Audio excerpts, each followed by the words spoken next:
விதி ஒன்றை சந்தித்தேன் முதல் முதல் நேற்று. துரை நீங்கள் தீண்டாமல் திரும்புது காற்று. நீ என்ற சூரம் வரை நீங்காதோ எந்த குறை, நான் என்ற நேரம் வரை உண்டாதோ உந்தன் மழை. ஓடோடி வாராயோ அன்பே அன்பே.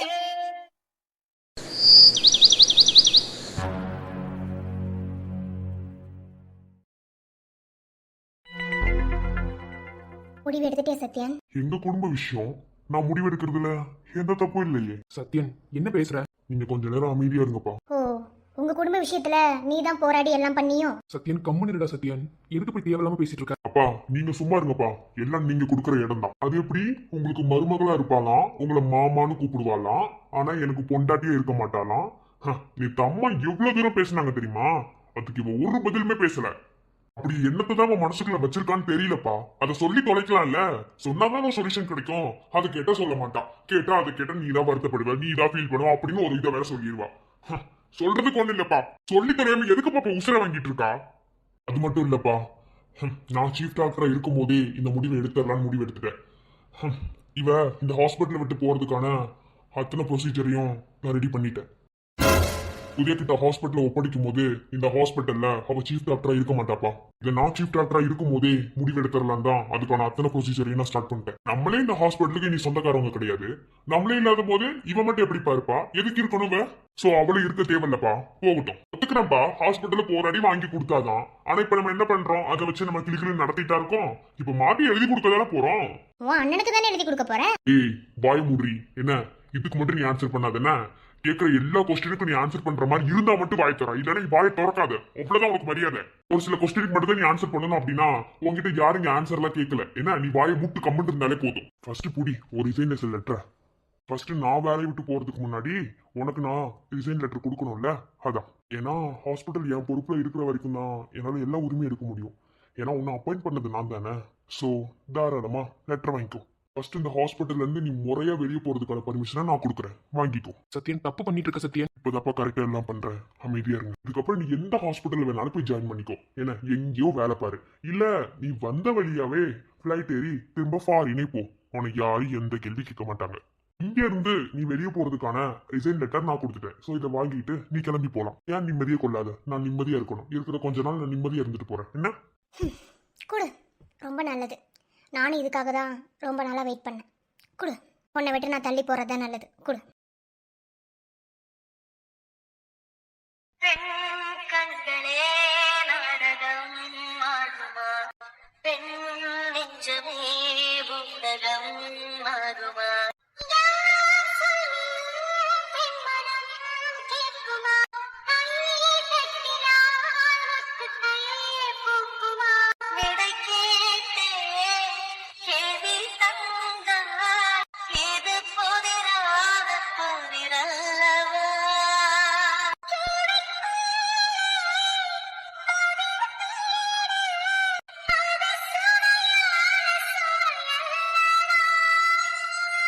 சத்யன் இப்ப எதுக்கு நீ இப்படி ஒரு முடிவெடுத்த? என்ன பண்ணிட்டு இருக்க சத்யன் நீ? அப்பா, அவளை இங்க வேலைக்கு எடுக்கும் போது நீங்க இதிலே சைன் பண்ணீங்களா? இல்ல நான் தானே எடுத்தேன். நான் தானே அவளுக்கு அக்ரிமெண்ட் கொடுத்தேன். சோ நான் தான் இந்த விஷயத்துல முடிவெடுப்பேன். தயவு செஞ்சு இந்த இடத்துல அவளுக்கு நீங்க சப்போர்ட் பண்ணாதீங்கப்பா. நான் உங்க பேச்சை கேட்க மாட்டேப்பா. இந்த விஷயத்துல உங்க பேச்சை கேட்கவே மாட்டேன். அம்மா நேற்று எவ்வளவு தூரம் பேசினாங்க தெரியுமா? அவளுக்கு என்ன வேணாலும் கோபமா இருந்துட்டு போகட்டுமே, ஆனா அம்மா மேல தனியா ஒரு மரியாதை வச்சிருக்கா. ஆனா நேத்து அவ அந்த மரியாதை கூட அவ மரியாதையா நடந்துக்கவே இல்லப்பா. அம்மா எவ்வளவு வயசானவங்க, அவளுக்கு அம்மா மாதிரி இருக்காங்க. ஆனா அவங்க பேச்சுக்கு அவ எந்த மரியாதையுமே கொடுக்காம அமைதியா நின்றுட்டு இருந்தான் நேத்து. அப்ப அவங்களுக்கு என்ன மரியாதை? என்ன என்ன ஒரே சத்தமா இருக்குல்ல? என்ன ஃபேமிலி பிரச்சனை போயிட்டு இருக்கு போல? சத்தம் வெளியே கிளியுது சும்மா. அதெல்லாம் ஒண்ணும் கிடையாது. நீ எதுக்கு வந்தியோ அந்த வேலையை பார்த்துட்டு நீ கிளம்பு. சரி சரி, கோவப்படாத. வேலையை பார்க்கணும்னு வந்துட்டேன், எல்லாரும் இருக்கணும்ல. சிலர் உள்ள கூப்பிட்டுக்கிறேன். அப்பா உள்ள வாங்கப்பா.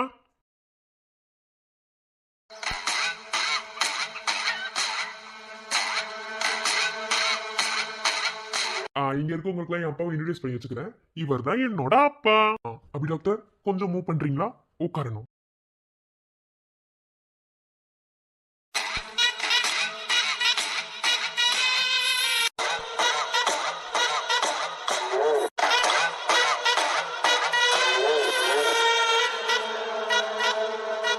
இவரை எங்கேயோ நான் பார்த்துருக்கனே. எங்கேயோ இவரை நான் பார்த்துருக்கேன். நம்ம அண்ணன் கூட எங்கேயோ இவரை நம்ம பார்த்துருக்கோம்ல. ஆமா, நிறைய டைம் நம்ம அண்ணன் கூட இருக்கும்போது நம்ம இவரை பார்த்துருக்கோம். சரி, விஷயத்தை ஆரம்பிக்கலாமா? அப்பா, நீங்க கேட்டீங்கல்ல உங்களுக்கு ஹாஸ்பிட்டல் வேணும்னு சொல்லி. சரிப்பா, இப்போ இந்த ஹாஸ்பிட்டல்ல நியாயமா நடத்திக்கிட்டு இருந்த ஒருத்தவங்க கிட்ட இருந்து எப்படி எப்படி எப்படி நியாயமா நடத்திக்கிட்டு இருந்த ஒருத்தவங்க கிட்ட இருந்து நீங்க எனக்கு சொல்லி கொடுத்தீங்களப்பா பயம். நீங்க எனக்கு சொல்லி கொடுத்தீங்களப்பா பாசமே இல்லாத ஒரு உணர்வு. நீங்க எனக்கு சொல்லி கொடுத்தீங்களப்பா எவ சத்தாலும் பரவாயில்ல, ஆனா டார்கெட்டை அச்சீவ் பண்ணியே ஆகணும்னு எனக்கு சொல்லி கொடுத்தீங்களப்பா. சோ அதோட அடிப்படையில இருந்து நல்ல முறையில ஹாஸ்பிட்டல் நடத்திட்டு இருந்த இவங்க கிட்ட இருந்து இந்த ஹாஸ்பிட்டல்ல தட்டி பறிச்சிருக்கேன். புரியுதாப்பா? தட்டி பறிச்சிருக்கேன். உதயா, ஐயோ சாரிப்பா, என்னோட கேரக்டர் இது கிடையாது இல்ல. நான் ஒரு வில்லன்ல, நான் ஒரு கிரிமினல்ல, ஒரு ஃப்ளோல பேசிட்டேன்ப்பா. கொஞ்ச நாள் நல்லவங்க கூட வாழ்ந்துட்டேன் பாத்தீங்களா, அதனால அந்த நல்லவங்களோட கேரக்டர் எனக்குள்ள ஒட்டிக்கிச்சு போல, அதான் ஒரு ஃப்ளோல வந்துருச்சு. உதயா, சொல்லு.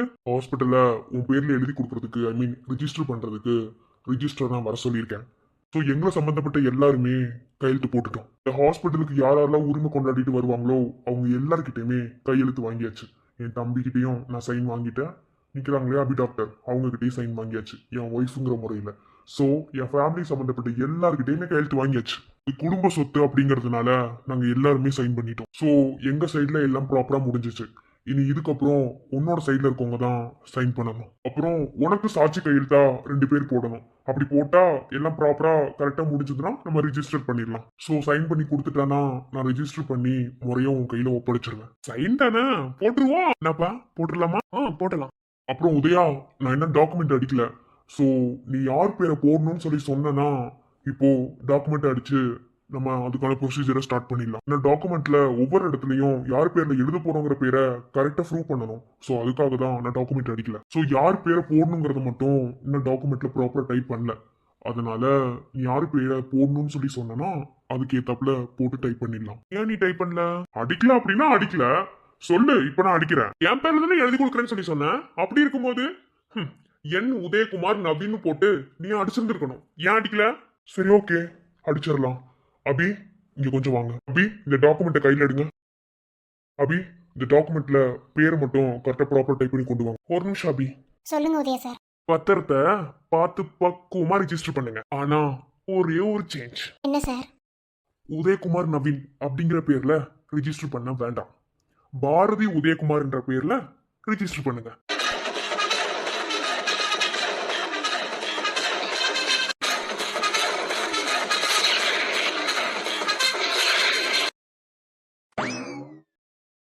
சத்யன், எல்லாமே கரெக்டா பண்ணிருக்க. டாக்குமெண்ட் முதல் கூட கரெக்டா அடிச்சுட்ட.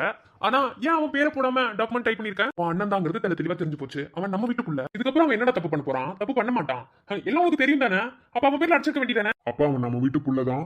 அவன் என் அண்ணன் தான். ஆனா இதுக்கப்புறம் அவன் கனவுல கூட தப்பு பண்ண மாட்டான். அந்த நம்பிக்கையில எனக்கு இருக்குப்பா. எனக்கு என்னமோ அவன் இந்த ஹாஸ்பிட்டல்ல அவன் பேர்ல எழுதி வாங்க மாட்டான்னு எனக்கு தோணுதுப்பா. ஏன்டா, அவனுக்கு அப்பாவும் ஒருத்தர் இருக்கானே, அவன் பேர்ல எழுதி வாங்குவான்னு நீ நினைக்கிறியா? இல்லப்பா, அவர் பேர்லயும் அவன் எழுதி வாங்க மாட்டான். வெயிட் பண்ணுவோம். அவன் வரட்டும். அவன் யார் பேர்ல எழுதி வாங்குறான்னு பொறுத்து இருந்து பார்ப்போம். சரிப்பா. சத்யன், நீ சொன்ன மாதிரியே நான் தான் சொன்னேன்லப்பா, அவன் உங்க புள்ள. அதையும் தாண்டி என் அண்ணன். உங்க ரத்தம் அப்பா அவன் உடம்புல ஓடிட்டு இருக்கு. அவன் என்ன பண்ணுவான்னு எனக்கு தெரியும். என்ன அப்படி டாக்டர், புரிஞ்சுதா? பாரதி உதயகுமார் அப்படிங்கிற பேர்ல டைப் பண்ணிருங்க டாக்குமெண்ட். ஓகே உதயா, யார் இது? ஆமாப்பா, ரொம்ப நாள் ஆச்சுலப்பா, மறந்துருப்பீங்க மருமக யாருன்னு. என் பொண்டாட்டிப்பா, என் பொண்டாட்டி பாரதி. பொண்டாட்டியா? ஆமாப்பா, பேரே மறந்துட்டீங்க. பாவம், கண்டிப்பா நீங்க அவளையும் மறந்துருப்பீங்கல்ல. பாரதிமா, உள்ள வாங்க.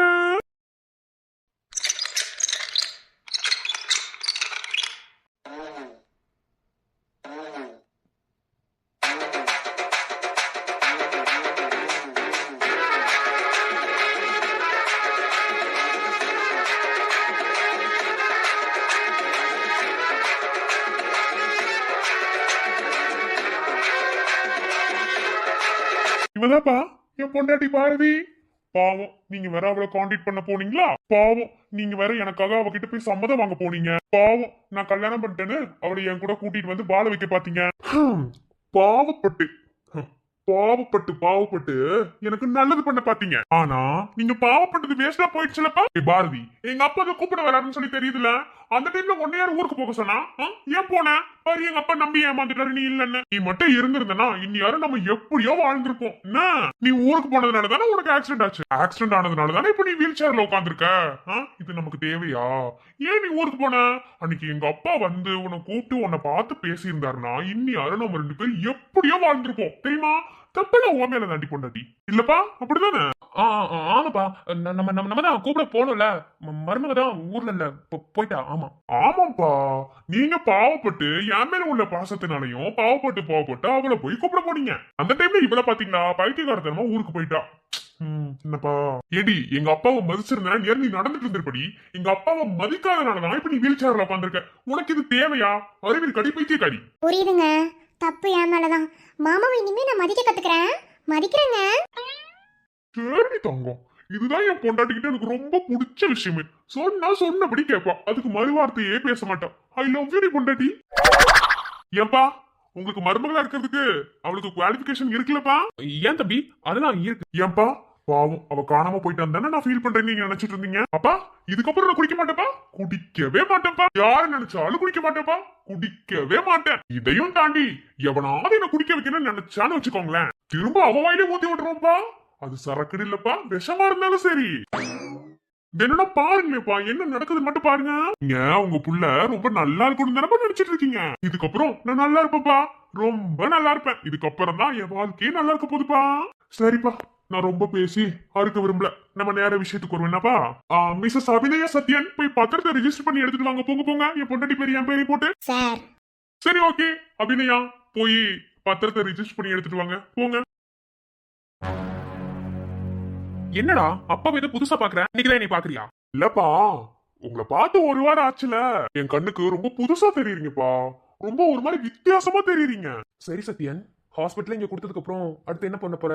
ஜாப் தேட போறியா? வேற ஹாஸ்பிட்டலுக்கு ஒர்க் போக போறியா? என்ன அடுத்து என்ன ஐடியா? சார் நீங்க வேற அவசரப்பட்டுலாம் அவரை வெளியே அனுப்பிச்சிடாதீங்க, மத்த முடிவுலாம் எடுக்க சொல்லாதீங்க. சத்யன் டாக்டர் எவ்வளவு பெரிய ஆளு, இந்த ஹாஸ்பிட்டலுக்கு சீஃப் டாக்டர் அவரு. இவ்வளவு பெரிய ஆள்லாம் இந்த ஹாஸ்பிட்டலுக்கு டாக்டரா கிடைச்சிருவாங்களா? ஆமா சத்யன், நீங்க இங்கே இருக்கணும் ஓகேவா? பத்திரம் அடிச்சு என் பேர்ல மாறினதுக்கு அப்புறம் ஃபர்ஸ்ட் அப்பாயின்மெண்ட் லெட்டரே உங்களுக்கு தான். என்ன உங்களுக்கு தான் அப்பாயின்மெண்ட் ஆர்டர் கொடுக்க போறேன். மறுபடியும் இதே ஹாஸ்பிட்டல்ல நீங்க சீஃப் டாக்டரா ஒர்க் பண்ணணும். ஏப்பா போனா போகட்டும், ஹாஸ்பிட்டல் நம்ம பேருக்கு வந்ததுக்கு அப்புறம் இவனுக்கு வேலை போட்டு கொடுத்துடலாம்லப்பா, இருந்துட்டு போகட்டுமே. தம்பி நீ தேவையில்லாத வேலை பார்த்துட்டு இருக்கப்பா. ஒரு குடும்பத்துக்கிட்ட இருந்து, அதுவும் நல்ல குடும்பத்துக்கிட்ட இருந்து அடிச்சு பிடிச்ச ஒரு சொத்தை புடிங்கிருக்கோம்ப்பா. அப்படி இருக்கும் பொழுது கருணை அடிப்படையில எப்படி கருணை அடிப்படை கவர்மெண்ட்ல பண்ணுவாங்களப்பா. கவர்மெண்ட்ல ஒரு குடும்பத்துல கவர்மெண்ட் வேலை பார்த்துட்டு இருந்த ஒருத்தர் இறந்துட்டாருன்னா அந்த குடும்பத்துல எஜுகேட்டடா இருக்கிற ஒருத்தருக்கு அந்த கவர்மெண்ட் வேலையை தானமா கொடுப்பாங்க. சரி ஹாஸ்பிட்டல் வேற நம்ம புடுங்கிட்டோம், புடுங்கின ஹாஸ்பிட்டல்ல ஒரு ஓரமா இருந்துட்டு போகட்டுமே. அதுவும் நல்ல டாக்டர் வேற.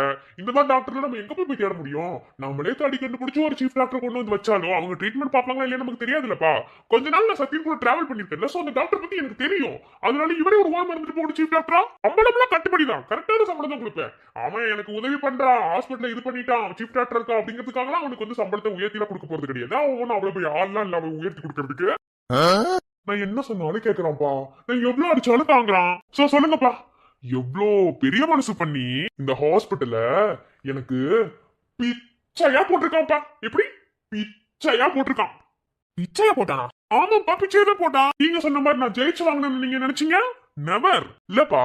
அந்த பெரிய மனுஷனும் அந்த பெரிய மனுஷ பெத்த புள்ளையும் டாடா ரொம்ப போராடிட்ட. உன்னோட உயிர் போற அளவுக்கு நீ போராடிட்ட. உன் உயிரை எமங்கிட்டே போய் காமிச்சிட்டு வர்ற அளவுக்கு நீ போராடிட்ட. அப்படி என்ன நினைச்சுக்கிட்டு அவங்க பிச்சையா போட்டிருக்காங்கப்பா. ஹாஸ்பிட்டல்ல நமக்கு பிச்சையா போட்டிருக்காங்க.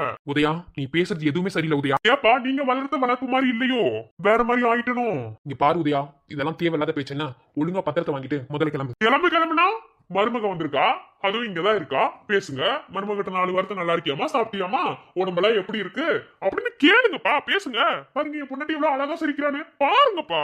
இதுக்கப்புறம் நம்ம வீட்டுக்கு போலாமா இல்ல எனக்குன்னு தனியா எங்கேயாவது வீடு கட்டி வச்சிருக்கீங்களா? வயசான காலத்துல உங்களை வேற பாத்துக்கணும். நீங்க ஆரோக்கியமா இருந்தாதான் பேர பிள்ளைய வேற பாத்துக்க முடியும். ஏன் பாரதிமா அடுத்த மாசம் எப்படியும் கன்ஃபார்ம் பண்ணிடுவல்ல? அதெல்லாம் பண்ணிடலாங்க, கண்டிப்பா அதெல்லாம் பண்ணிடலாம். அடுத்த மாசமே சீக்கிரமா கிட்னி சொல்ல போறேன்.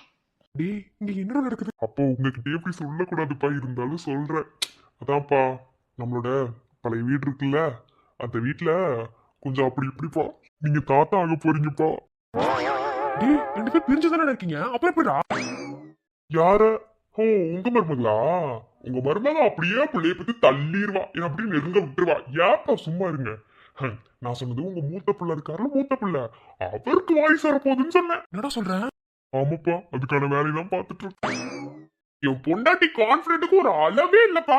எவனோ ஒருத்தன் ஆக்சிடென்ட் பண்ணும்போது எப்படிப்பா, எவனோ ஒருத்தன் என் பிள்ளைய கிடைச்சிருக்கான்ப்பா. எவ்வளவு பெரிய மனசு வந்து கிடைச்சிருக்கான் பாத்தீங்களா? அவ்வளோ நல்லவப்பா என் பொண்டாட்டி. என்ன பேசுறான் உதயா? உதயோட ஆக்டிவிட்டில நிறைய சேஞ்சஸ் தெரியுது. இது உதயாவே இல்ல. Excuse me. வாங்க வாங்க, பத்திரம் அடிச்சாச்சா? பேர் போட்டாச்சா? உங்களுக்காக தான் வெயிட்டிங். அப்படியே அந்த பத்திரத்தை என் பொண்டாட்டிட்ட கொடுங்க. இங்க பாரு பொண்டாட்டி, இதுக்கப்புறம் நீ அட்மின் சீட்ல எல்லாம் உட்கார கூடாது, ஓகேவா? இனிமே நீ ரிசப்ஷன்ல உட்கார கூடாதுன்னு நீ சொல்றேன். அப்புறம் அபி டாக்டர், உங்களுக்கும் வேலை உண்டு. எனக்கு கருணை அடிப்படையில புலிக்கு வேலை கொடுத்ததுனால புலி பொண்டாட்டிக்கும் நாங்க வேலை கொடுப்போம். அதனால கண்டிப்பா உங்களுக்கு வேலை உண்டு. ஆனா இங்க ஒரு சின்ன சேஞ்சஸ், உங்களோட கேபின் மட்டும் உங்களுக்கு கிடையாது. அதை என் பொண்டாட்டி கொடுத்துருங்க. ஏன்னா அந்த கேபின் தான் வசதியா இருக்கும் எனக்கும். உடனே கேட்கலாம், நான் இப்ப எங்க போய் உட்கார்றது அப்படின்னு. அந்த வார்டு பக்கத்துல ஒரு சின்ன ரூம் இருக்குன்னு நினைக்கிறேன், அந்த ரூம்ல நீங்க இருந்துக்கோங்க, ஓகேவா? ஏ சத்யன், நீ மட்டும் உன்னோட கேபின்ல இரு. என்ன, ஏன்னா நீ ரொம்ப பெரிய மனசுக்காரன். ஏன்னா நீ ஹாஸ்பிட்டல் எனக்கு பிச்சையெல்லாம் போட்டிருக்க. அதனால நீ அந்த ரூம்லயே இருந்துக்கோ. முன்னையில அந்த ரூமை விட்டு துரத்த மாட்டேன், ஓகேவா? என் பொண்டாட்டிய பாக்குறதுக்கு வைக்கிறதுக்கு அப்புறம் மத்ததுக்கெல்லாம் உன் பொண்டாட்டியோட கேபின் கரெக்டா இருக்கும். அதனால என் பொண்டாட்டி அங்க இருக்கட்டும், ஓகேவா? ஏன்னா இந்த ஹாஸ்பிட்டலுக்கு இனிமே என் பொண்டாட்டி தானே ஓனர். சரிப்பா, ஓகே. இந்தா பத்திரம். கண்டிப்பா நீ நல்லா பாத்துப்பங்கிற நம்பிக்கை எனக்கு இருக்குப்பா. முழு மனசோட தான் இந்த ஹாஸ்பிட்டல நான் உன் பேர்ல எழுதி வைக்கிறேன். என்னோட அடி மனசுல கூட எனக்கு எந்த வருத்தமும் கிடையாது. ஐயோ, இவ்வளவு வருஷமா இந்த ஹாஸ்பிட்டல கட்டி காப்பாத்திட்டு இருந்தோமே, இப்போ மொத்த சாம்ராஜ்யமும் போகுதே, வேற ஒருத்தங்கிட்ட கொடுக்குறோமே அப்படின்னு எந்த எண்ணமும் என் மனசுல கிடையாது, துளி கூட கிடையாது. மனசு சந்தோஷமா தான் இதை நான் உங்ககிட்ட ஒப்படைக்கிறேன். இந்த மன சந்தோஷத்தோட நீ இந்த ஹாஸ்பிட்டல சக்சஸ்ஃபுல்லா முடிப்பேன்ற நம்பிக்கையிலையும். அப்பா,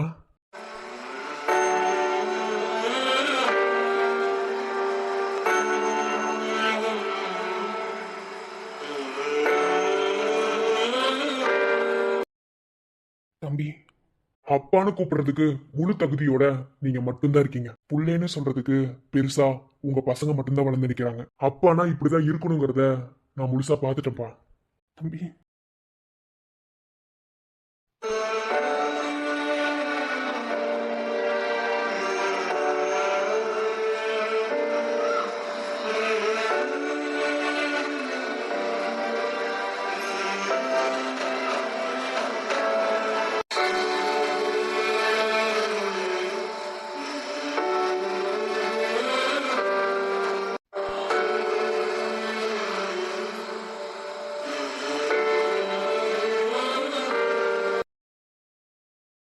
இந்தாங்க நவீன் சார், ஹாஸ்பிட்டலோட டாக்குமெண்ட்.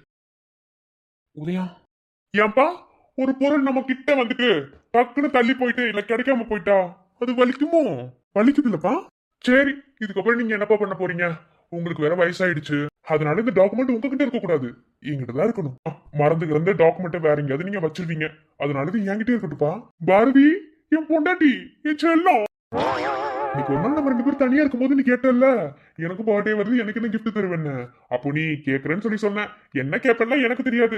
ஆனா இந்த ஹாஸ்பிட்டல்ல உனக்கு நான் கிஃப்டா கொடுத்துருக்கேன். மாமாவோட கிஃப்ட் நல்லா இருக்கா? பிடிச்சிருக்கா? மாமா, என் மேல இருக்க பாசத்துக்கு உங்களுக்கு ஆளவே இல்ல மாமா. போங்க மாமா. சே, இதெல்லாம் கம்மியா செல்லும். இப்பதானே மாமா புள்ளி வச்சிருக்கேன். இதுக்கப்புறம் தான் கோலம் போடணும், கலர் பொடிலாம் தூவணும். இனி பாரு மாமா என்னென்னலாம் பண்றேன்னு. கோலம் போட்டு கலர் பொடிலாம் அடிச்சதுக்கு அப்புறம் மாமாவோட பாசம் எவ்வளவு பெருசுங்கிறது நீ சொல்லு. என்ன அப்புறம் எல்லாரும் இருக்காங்க, ஒரே ஒரு தடவை மாமா பார்த்தா ஐ லவ் யூ சொல்லு. போங்க மாமா. நீங்க எப்ப பார்த்தா நாட்டி பாயாவே நடந்துக்கோங்க. போங்க மாமா. எக்கோ வருதா? சரி அப்புறமா சொல்லு. எல்லாமே மட்டும் கரெக்டா இருக்காது, ஓகே? அதுக்காக இவ்வளவு பெரிய தேங்க்ஸ் எல்லாம் சொல்லி மாமா உங்ககிட்ட இருந்து பிரிச்சிடாது என்ன? ஏன்பா பெரிய மனசு பண்ணி அப்பாவும் பிள்ளையும் நமக்கு ஹாஸ்பிட்டல் பிச்சையா போட்டுட்டாங்கல்லப்பா. பாரு உதயா, எல்லாம் ஒரு லிமிட்டுக்கு தான். என்னப்பா இப்படி சொல்றீங்க? ஏப்பா உங்களுக்கு இந்த பாரிமண்டல் கொடையா கொடுத்தாங்கன்னு நினைச்சீங்க? ஹாஸ்பிட்டல்ல பிச்சையா போட்டிருக்காங்கப்பா. பிச்சையா இல்லப்பா, அடிச்சு புடிங்கிருக்கோம். அதுக்கு பெரிய மனுஷனா இருந்தா அவரு போராட முடியாதுன்னா நம்ம கிட்ட கொடுக்கல, என் மேல நம்பிக்கை வச்சு கொடுத்திருக்காரு. ஏன்னா இந்த ஹாஸ்பிட்டல்ல இவ்வளவு நாளா நான் வந்து அவங்கள வந்து கைட் பண்ணல, அவங்கதான் வாழ்க்கையில வாழ்றது அப்படிங்கறத எனக்கு கைட் பண்ணிருக்காங்க. சோ இதெல்லாம் அவங்கதான் பிளஸ், நான் மைனஸ். பட் இப்போ நான் பிளஸ். அதனாலப்பா இது பிச்சைன்னு தான்ப்பா சொல்லணும். என்ன, இது கொஞ்சம் பெரிய பிச்சை, அவ்வளவுதான்ப்பா, வேற ஒண்ணும் கிடையாது. ஏன்னா பிச்சையில டிசைன் டிசைனா இருக்குன்னு எனக்கும் தெரியுப்பா. ஆனா இந்த மாதிரி பிச்சைலாம் வாங்கி பழக்கம் இல்லப்பா, அதனால இது கொஞ்சம் பெரிய பிச்சை தான். அந்த பிச்சையை தாங்குற அளவுக்கு நமக்கு தான்ப்பா கை இல்ல, போட்ட பிச்சை அப்படி. அப்பா கோவமா போறீங்க, மறக்காம பிபி டேப்லெட் போட்டுக்கோங்கப்பா. ஏன்னா நான் வேற கூட இல்லப்பா, உங்களுக்கு ஏதாவது ஒன்று ஆச்சுன்னா எப்படி பாத்துக்க முடியும்? அதனால பிபி டேப்லெட், சுகர் டேப்லெட், அப்புறம் வேற என்ன டேப்லெட்டுப்பா, என்ன எல்லா டேப்லெட்டும் போட்டுருங்க. ஆனா தூக்க மாத்திரை மட்டும் போட்டுறாதீங்க. இன்னும் கொஞ்ச நாள் உங்களை உயிரோட பார்க்கணும்னு ஆசையா இருக்குப்பா. ஓகே, எல்லாம் சுமூகமா முடிஞ்சிருச்சுன்னு நினைக்கிறேன். அப்புறம் புளிப்பொண்டாட்டி, ஓ சாரி சார், உங்களுக்கு அப்படி கூப்பிட்டா பிடிக்காது இல்ல? ஹாபி டாக்டர், உங்களோட அப்பாயின்மெண்ட் லெட்டர் புதுசா ஒரு அட்மின் அப்பாயிண்ட் பண்ணிருக்கேன். அதுக்குள்ள அப்பாயிண்ட் பண்ணிட்டீங்களா? ஆமா, உங்கள மாதிரி லேட்டாவா பண்ணுவாங்க?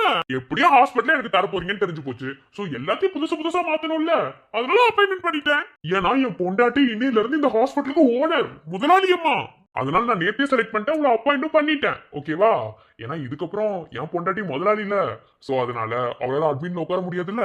நீங்களே சொல்லுங்க, ஒரு ஹாஸ்பிட்டலோட முதலாளியா அட்மினிஸ்ட்ரேஷன்ல உட்காந்து ஒர்க் பண்ணிட்டு இருந்தா எப்படி இருக்கும்? நல்லா இருக்காதுல்ல? ஆனா நீங்க ஒர்க் பண்ணீங்க அபி. நீங்க இந்த ஹாஸ்பிட்டலுக்கு சொந்தக்காரங்களா இருந்தாலும் நீங்க சீஃப் டாக்டரா ஒர்க் பண்ணிருக்கீங்க. எப்படி உங்க புலிக்கு அசிஸ்டன்ட் புலியா நீங்க ஒர்க் பண்ணிருக்கீங்க. தப்பு அசிஸ்டன்ட் மானா ஒர்க் பண்ணிருக்கீங்க. சோ அதனால அங்க போய் அப்பாயின்மெண்ட் ஆர்டர் வாங்கிக்கோங்க. சத்தியருக்கு நான் என் கையாலே அப்பாயின்மெண்ட் ஆர்டர் கொடுத்துருவேன். அது என்ன?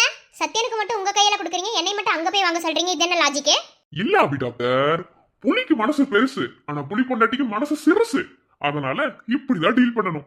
சோ அதனால என்னால கையால எல்லாம் கொடுக்க முடியாது. ஓகேவா? கையால கொடுக்கறதுக்கு மனசு பெருசா வேணும். மனசு உங்ககிட்ட அந்த அளவுக்கு பெருசு இல்ல. அதனால நீ போய் அட்மிட்ல வாங்கிக்கோ. ஓகே? எல்லாம் நேரம். ஏங்க வேலை கூட விட்டுருங்க, ஒன்னும் பிரச்சனை கிடையாது. அவ்வளவு சலிச்சுட்டு நீங்க ஒண்ணு ஒர்க் பண்ண தேவையில்லைங்க. உங்களை வரவேற்கிறதுக்காக எத்தனையோ ஹாஸ்பிட்டல் இருக்கு, அங்க கூட போய் வேலை பாருங்க, ஒன்னும் பிரச்சனை இல்ல. வேலையை விடுறத பத்தி இதுக்கப்புறம் யோசிக்கிறேன். Okay Udaya, all the best. நல்லபடியா ஹாஸ்பிட்டலை ரன் பண்ணுங்க. ஓகேவா? நான் வரேன். தேங்க்ஸ்பா. என்ன தங்கம் பாத்துட்டே இருக்கேன்? மாமா வர்றேன். போ.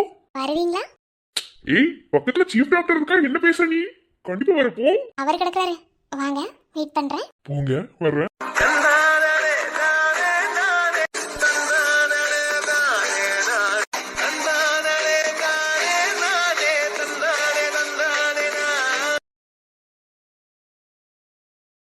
எப்படியோ ஒரு டீம் மிரட்டி ஹாஸ்பிட்டல்ல வாங்கியாச்சு. இனி நீ எப்படி நடத்த போறங்கிறது தான் கதை. Okay, all the best. நல்லா நடத்து. நான் உன்னை விட நல்லாவே நடத்துவேன்னு நீ ஒண்ணு கவலைப்படாத. தெரியும் நீ நல்லா நடத்துவேன்னு, இருந்தாலும் சொல்லணும்ல, சொல்ல வேண்டிய கடமைக்கு சொல்லணும்ல, அதனால பாப்பா ரொம்பதான். சரி கோவப்படாத. சரி நான் வரேன். சரி ஓகே உதயா, நான் போறேன், எனக்கு கொஞ்சம் வேலை இருக்கு. இன்னில இருந்து own duty over duty. So எல்லாத்தையும் கேர்ஃபுல்லா மெயின்டைன் பண்ணு. மறுபடியும் சொல்றேன், பெஸ்ட் ஆஃப் லக். தப்பு ஆல் தி பெஸ்ட். சத்யன், என்னடா ஏன் கை பிடிச்சிருக்கிற? மிஸ்டர் புலி, இன்னைக்கு ஃபுல்லா நீங்க என்கிட்ட சண்டையே போடல, கொஞ்சம் சண்டை போட்டுட்டு போங்க, அப்பனாதான் டேவே ஃபுல்ஃபில்லா இருக்கும். இங்க பாரு, நீ ரொம்ப நல்லவன்னு எனக்கு நல்லாவே தெரியும். நீ நல்லவன்னு எல்லார்கிட்டையும் நிரூபிக்கணும்னு அவசியம் எல்லாம் கிடையாது. உங்ககிட்ட பேசினாலே நீ எப்படிப்பட்டவன்னு தெரிஞ்சுக்க முடியும். அப்படிப்பட்ட உங்ககிட்ட பேசி பழகி புரிஞ்சு வாழ்ந்து எல்லாம் பண்ண அபி ஏன் உன்னை புரிஞ்சுக்கல? அவ புரிஞ்சுக்கிட்டு தான் இருக்கா. அவ எந்த இடத்துல நீ விட்டெல்லாம் கொடுக்க மாட்டா. நீ போய் இப்பவும் கேளு, உன் மனசுல யார் இருக்கான்னு. சத்தியம் தான் சொல்லுவான், வாய் கூசாம சொல்லுவான். ஆனா என்கிட்ட மட்டும் போய் சொல்லுவான். மேரேஜ் லைஃப்க்கு அப்புறம் வாழ்ந்தது என்னமோ 2 வருஷம் தான், ஆனா லவ் பண்ற வரைக்கும் பயங்கர அண்டர்ஸ்டாண்டிங்ல தான் இருந்தோம். எனக்கு இவ்வளவு பெரிய பனிஷ்மெண்ட் கொடுத்துருக்கா அப்படின்னா கண்டிப்பா நான் ஏதோ தப்பு பண்ணியிருக்கேன். அது மட்டும் எனக்கு நல்லா தெரியும். அது எப்படி சத்யன் கண்டுபிடிக்க முடியாத அளவுக்கு நீ தப்பு பண்ணிருக்க? உன்னால ஐடென்டிஃபை பண்ணவே முடியலையா அந்த தப்பு என்னன்னு? என்னால சீரியஸாவே ஐடென்டிஃபை பண்ண முடியல உதயா. நானும் நிறைய வாட்டி யோசிச்சு பார்த்துட்டேன், நம்ம என்ன தப்பு பண்ணோம், நமக்குள்ள வராத சண்டையா, எவ்வளவு சண்டை போட்டிருக்கோம் அப்படிலாம் திரும்ப அகைன் நான் திங்க் பண்றேன். பட் நான் என்ன தப்பு பண்ணேன்னு எனக்கு தெரியல.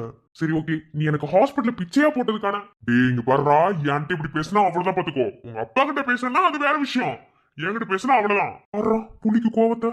நீ இப்படி கோவப்பட்டு நான் எதிர்பார்க்கிறேன். இப்ப நான் ஃபைட் பண்ற மூட்ல இல்ல, வேற மேட்டர் இருக்கும். சரி ஓகே, உங்ககிட்ட இருந்த ஹாஸ்பிட்டல் நான் அடிச்சு பிடிக்கிட்டேன், புரியுதா? எப்படி அடிச்சு பிடிக்கிட்டேன்? ஒத்துக்கிறியா? ஒத்துக்கிறேன்.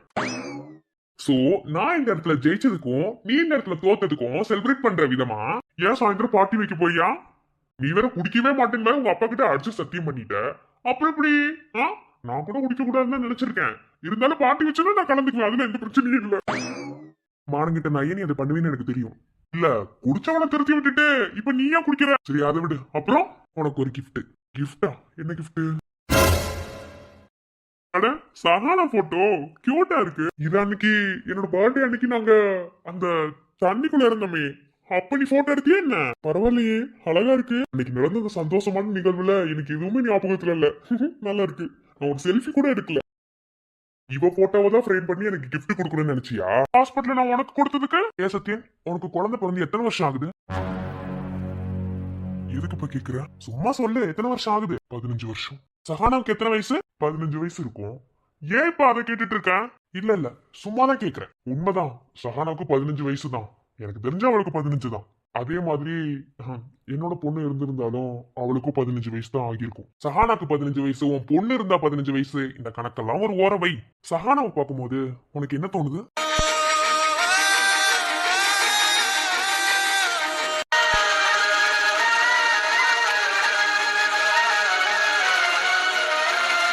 சஹானாவை பார்த்தா என்ன தோணுது அப்படின்னா எனக்கு புரியல. இல்ல, சஹானாவை பார்த்தா உனக்கு ஏதாவது ஃபீலிங் வரணும்ல, அதனால கேக்குறேன். வருது, நிறைய டைம் வருது. ஆனா ஒருவேளை என் பொண்ணா இருந்துடக்கூடாதான்னு கூட எனக்கு தோணுது. ஆனா தோண மட்டும்தானே செய்யும், அதை நினைக்க மட்டும்தானே முடியும். ஏன்னா என் குழந்தைதான் உயிரோடையே இல்லையே. ஒருவேளை என் குழந்தை இருந்திருந்தா கூட இப்படிதான் இருந்திருப்பா, துரு துருன்னு, அப்படியே என்னை மாதிரியே. சஹானாவை பாக்குற ஒவ்வொரு டைமும் எனக்கு என்னமோ என்னையவே மிரர்ல பாக்குற மாதிரி எனக்கு ஒரு ஃபீல் தரும். கரெக்டா தான் கெஸ் பண்ணிருக்கேன். அப்பயே என் மூளை ஏறவு கொடுத்த. புரியல. உனக்கு பொண்ணு இருந்தா 15 வயசு, உன் குழந்தை உன்னை விட்டு போய் 15 வருஷம், உன் பொண்டாட்டி உன்னை விட்டுட்டு போய் 15 வருஷம். சோ சஹானாவை பார்த்தா உனக்கு பொண்ணு ஃபீலிங் வருது, சஹானாவை பார்த்தா உன்ன மிரர்ல பாக்குற மாதிரி உனக்கு தோணுது. சோ கூட்டி கழிச்சு பாரு, கணக்கு கரெக்டா இருக்கும். அச்சு பிசுறாம. சீரியஸாவே புரியல உதயா. நான் கெஸ் பண்ணிட்டேன் 90%. புரியுதா சத்யன்? 90%. சகானா உன் பொண்ணு.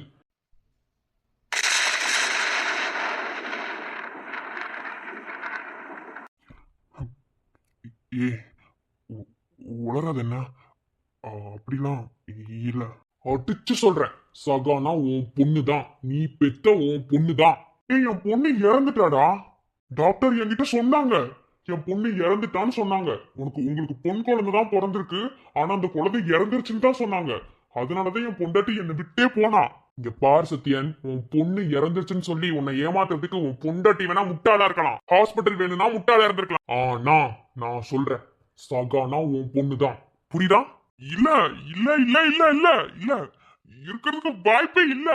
இருக்காது, இல்ல, சான்ஸே இல்ல. இல்ல. சரி, ஓகே. ஹாஸ்பிட்டலுக்கு சகானா எதுக்கு வரா? முதல்ல அதுக்கு பதில் சொல்லி பார்க்கலாம். அவளுக்கு தெரிஞ்சவங்க யாரோ இருக்காங்க, அதனால பார்க்க வரா. இங்க பார் சத்யன், தெரிஞ்சவங்க யாரோ இருக்காங்க இல்ல, அவங்க அம்மா இங்க இருக்காங்க. நீ யோசி, எப்பயில இருந்து சகானா இங்க வரா? எப்பயில இருந்து சகானா உங்ககிட்ட பேச ஆரம்பிக்கிறா? சகானா உன்னை மீட் பண்ணும்போது, சகானா வரும்போது, ஏன் அந்த வீட்டுல இருந்த நீ அப்ப கூட சகானா வரும்போது அப்பெல்லாம் அபியோட ரியாக்ஷன் என்ன? எப்படி அபி பிஹேவ் பண்ணாங்க? யோசி யோசி.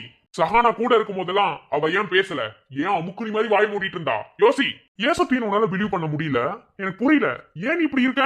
நீ நல்லா பாரு சத்தியன், உன்னையும் அபியையும் உரிச்சு வச்சிருக்கா. என்ன, எந்த ஒரு இதுலயுமே உன்னோட ஆட்டிடியூடு, திமிரு, அபியோட நல்ல குணம், அவங்களோட ஆட்டிடியூடு, பொய் சொல்ற உன்னோட புத்தி எல்லாத்தையும் கூட்டி கழிச்சு பாரு.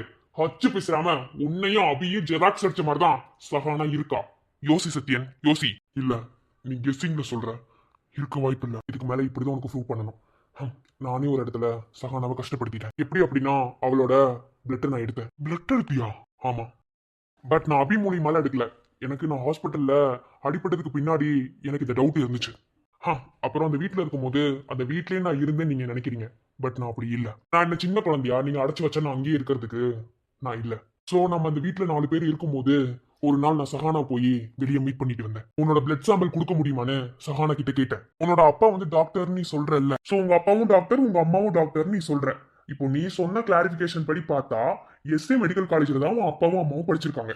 அதனால இதே ஹாஸ்பிட்டல்ல அவங்க வேலை பார்க்கலாம். ஏன்னா எஸ்ஏ மெடிக்கல் காலேஜ்ல படிச்சவங்க எல்லாரும் ஒரு சில பேர் இன்டர்ன்ஷிப் எஸ்ஏ ஹாஸ்பிட்டலுக்கு தான் வருவாங்க. சோ அப்படி இருக்கும்போது உங்க அப்பாவும் இந்த ஹாஸ்பிட்டல் இருக்கலாம்னு அவகிட்ட நான் பிளட் சாம்பிள் கேட்டேன். சோ நீ உன்னோட பிளட் சாம்பிளை கொடுத்த அப்படின்னா உன்னோட அப்பா இங்க இருக்காரா இல்லையான்னு சில டாக்டர்ஸோட பிளட் சாம்பிளை வச்சு செக் பண்ணான்னு போய் சொல்லி அவகிட்ட அவளோட பிளட்டை நான் வாங்கினேன். அப்ப நீ கேட்கல என்னோட பிளட் சாம்பிள் உனக்கு எப்படி கிடைச்சதுன்னு. நான் அடிபட்டு இருந்த போது பிளட் அதிகமா லாஸ் ஆச்சுன்னு நீ எனக்கு பிளட் கொடுத்ததா சொல்லி சொன்னாங்க.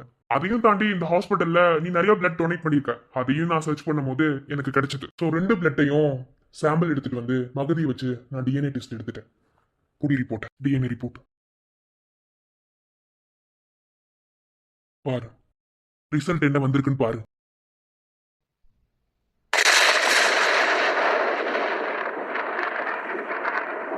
ரிசல்ட் என்ன? பாசிட்டிவ். இப்ப யோசி, ஸ்டார்டிங் டு எண்டிங் வரைக்கும். அப்போ அபி எப்படி மறைச்சா? சகானா என் பொண்ணு தானே, அது அபி தான் சொல்லணும். உன் குழந்தை இறந்து போச்சுன்னு யாரு சொன்னாங்கன்னு எனக்கு புரியல. சரி, குழந்தை இறந்து போச்சுன்னு டாக்டர் வந்து சொன்னதா சொன்னல, இறந்து போன குழந்தைய உன் கண்ணில் காமிச்சாங்களா? சொல்லு. வாயால தான் சொன்னாங்க. சத்தியம் உங்க குழந்தை இறந்துருச்சு அப்படின்னு தான் சொன்னாங்க. பார்க்க முடியுமான்னு கேட்டதுக்கு இல்ல பார்க்க முடியாதுன்னு தான் சொன்னாங்க. ஸோ இறந்து போன குழந்தை எதுக்கு பார்க்கணும்னு நானும் விட்டுட்டேன். உன்னா மாதிரி ஒரு முட்டாள் யாருமே இல்ல சத்யன், யாருமே இல்ல. உன் குழந்தை இறந்து போச்சுங்கிற பொய்ய யார் சொல்லியிருந்தாலும் அபி சொல்லியிருந்திருக்க கூடாது. ஒரு டைமும் நீ சஹானாவை பார்க்க கூடாது, சஹானா கிட்ட நீ பேசக்கூடாது அப்படின்றத மட்டும்தான் அபி ட்ரை பண்ணான். சஹானா வாயில இருந்து உண்மையை வர வைக்காத அளவுக்கு அப்படி என்ன உன்னை பத்தி சொல்லி வச்சிருக்கான்னு எனக்கு எதுவும் தெரியாது, உன் பொண்டாட்டி. ஆனா சஹானா மனசு ஃபுல்லா அப்பான்றவரு ஹீரோவை மட்டும்தான் இருக்காரு. எந்த வெறுப்பையும் சஹானா கிட்ட அபி சொல்லல. சேம் டைம் அம்மாவும் ஹீரோயினியா தான் இருக்காங்க. உன்னை பத்தி தப்பா சொல்லிலாம் அபி சஹானாவை வளர்க்கல. அதே மாதிரி அப்பா இறந்துட்டாருன்னு சொல்லியும் வளர்க்கல. அப்பா இருக்காரு ஆனா ஃபாரின்ல இருக்காருன்னு சொல்லி வளர்த்திருக்கா. எனக்கு தெரிஞ்சு உனக்கு குழந்தை பிறக்கும் போது என்ன நடந்துச்சு, அபிக்கு டெலிவரி பார்த்த டாக்டர் யாரு, அபி கன்சீவ் ஆனதுல இருந்து குழந்தை பிறக்கிற வரைக்கும் அவளை மெயின்டைன் பண்ண டாக்டர் யாரு, அதோட ரிப்போர்ட்ஸ் என்ன, இது எல்லாத்தையும் இனி நீ கண்டுபிடிக்கணும். இனி நீ தான் இது எல்லாத்தையும் கண்டுபிடிக்கணும். எனக்கு நீ ஹாஸ்பிட்டல்ல கொடுத்ததுக்காக உனக்கு இது ரிட்டர்ன் கிஃப்ட் வச்சுக்கோ. இல்ல இல்ல இல்ல இல்ல இல்ல இல்ல இப்ப ஆறு சத்தியன், என்னது நீ உன்னை காம்ப்ரமைஸ் பண்ண ட்ரை பண்ணாலும் நீ சில விஷயங்களை யோசி, உனக்கு பதில் கிடைக்கும்.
சத்யன், இல்ல உதயா, என்னால சீரியஸா நம்ப முடியல உதயா, என்னால நம்ப முடியல. அது எப்படி இறந்து போன குழந்தை உயிரோட முடியல. எனக்கு எனக்கு என்ன என்ன பண்றதுன்னே தெரியல, முடியல. எனக்கு எனக்கு ஒரு மாதிரியா பண்ணுது. இல்ல இல்ல அது என் கூட வா. எங்க வா, அங்க பாரு.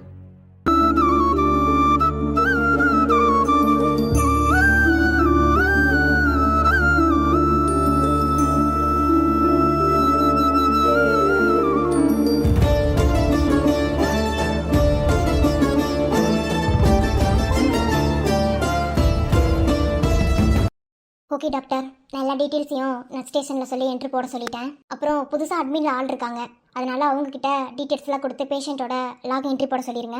Okay doctor. அப்புறம் அந்த சர்ஜரி ஒன்று பேசியிருந்தோம்ல, அதுக்கு அட்ஜஸ்ட் பண்ணுறதுக்கு 2 இந்தியன் டாக்டர்ஸையே நம்ம சேர்த்துக்கலாம். அந்த பேஷண்ட்டோட ரிப்போர்ட்ஸ் மட்டும் எனக்கு கிடைச்சா போதும், அவங்களுக்கு எப்படி நம்ம ஆப்ரேட் பண்ணலான்னு டிசைட் பண்ணிடலாம். Okay doctor. ஓகே டாக்டர், நான் வரேன். இப்ப கூப்பிடு. சஹானா அப்பா கிட்ட வான்னு கூப்பிடு. என்ன பாக்குற? கூப்பிடு. இல்ல எனக்கு ஒரு மாதிரியா இருக்கு. இங்க பாரு, உன் குழந்தை பிறந்துச்சுல, உன் குழந்தை பிறந்த போது அதை கையில வாங்கும் போது ஒரு மூமெண்ட் இருந்திருக்கும் தெரியுமா? அந்த மூமெண்ட்டை ரீக்ரியேட் பண்ண. சோ அந்த மூமெண்ட்டை இப்பதான் நீ உணர போற. எப்படி? 15 வருஷம் கழிச்சு. கூப்பிடு. சரி ஓகே, நீ கூப்பிட வேணாம், இரு. சஹானா. சஹானாவா? இப்ப அப்பா உன்கிட்ட ஒரு கொஸ்டின் கேட்க போறேன். என்னை மட்டும்தான் அப்பான்னு கூப்பிடுவியா, இல்ல வேற யாரையாவது உனக்கு அப்பான்னு கூப்பிடணும்னு தோணுதா? இல்ல, நீங்க கேட்டீங்க அதனால உங்களை நான் அப்பான்னு கூப்பிட்டேன். சரி ஓகே, நான் ஆசைப்பட்டேன் அதனால நீ அப்பான்னு கூப்பிட்ட. உனக்கே யாரையாவது அப்பான்னு கூப்பிடணும்னு தோணுதா? ஐயோ, இப்போ என்ன பண்ண போறாங்க? யார? அப்ப கூப்பிடு. சத்யனுக்கு அப்பான்னு கூப்பிட்டு கேட்கணுமா? நீ என்ன மட்டும் அப்பான்னு கூப்பிடுறியா, அதனால சத்யனே அப்பான்னு கூப்பிடு. சத்யன் டாக்டர் இந்த ஹாஸ்பிட்டலோட ஓனர் தெரியுமா உனக்கு? அவர் இந்த ஹாஸ்பிட்டல எனக்கு ஃப்ரீ கிஃப்டா கொடுத்துட்டாரு. அவருக்கு நான் ரிட்டர்ன் கிஃப்ட் கொடுக்கணும்னு கேட்டேன். அப்போ என் பொண்ணு என்கிட்ட இல்ல, என் பொண்ணு என்ன அப்பான்னு கூப்பிடுற சந்தோஷம் தான் எனக்கு வேணும் அப்படின்னு கேட்டாரு. நான் என்ன சொன்னேன் அப்படின்னா, அவன் பொண்ணை என்னால கூட்டிட்டு வந்து கொடுக்க முடியாதுல்ல, சோ அதனால பொண்ணு மாதிரி இருக்கிற உன்னை கொடுக்கலாம்ல, நீ அப்பான்னு கூப்பிடுற ஃபீலிங் வந்து அவனுக்கு ரொம்ப பிடிக்கும், சோ அதனால நீ அப்பான்னு கூப்பிடு. எனக்கு கூட அப்பான்னு கூப்பிட பிடிச்சதா இருந்துச்சு. ஆனா அவர் என்கிட்ட கேட்கவே இல்லல்ல. நீங்க என்கிட்ட கேட்டீங்க, அதனால உங்களை நான் கூப்பிட்டேன். அவரே கேட்டிருந்தா கண்டிப்பா நான் கூப்பிட்டிருப்பேன். ஆனா உண்மையாலுமே நான் அவரை பார்த்ததுல இருந்து சத்யன் அப்பான்னு கூப்பிடணும் தான் நினைச்சிட்டு இருந்தேன். நீ இப்ப கூப்பிடுறா, யார் தடுக்கிறாங்கன்னு பாத்துருவோம். கூப்பிடுறா.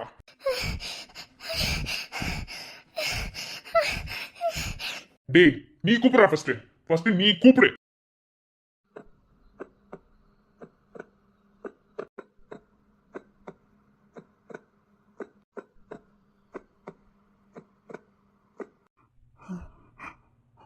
குட்டி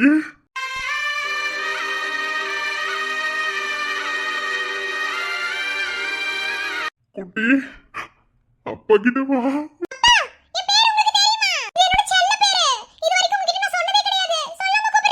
அப்பாக்கு தெரியும். வாடா குட்டி, அப்பா கிட்ட வாடா குட்டி. செல்வமகள் அழுகை போல் ஒரு சில்லென்ற சங்கீதம் கேட்டதில்லை. பொன்மகளின் புன்னகை போல் யுக பூக்களுக்கும் புன்னகைக்க தெரியவில்லை. என் பிள்ளை எட்டு வைத்த நடையை போல எந்த இலக்கண கவிதையும் நடந்ததில்லை. முத்துக்கள் தெரிக்கின்ற மழலை போல ஒரு 300 மொழிகளில் வார்த்தையில்லை. தந்தைக்கும் தாயமுதம் சுரந்ததம்மாயின் தங்கத்தை மார்போடு கையிலே. வா வாயின் தேவதையே, பொன்வாய் பேசும் தாரகையே, பொய் வாழ்வின் பூரணமே, பெண் பூவேவா.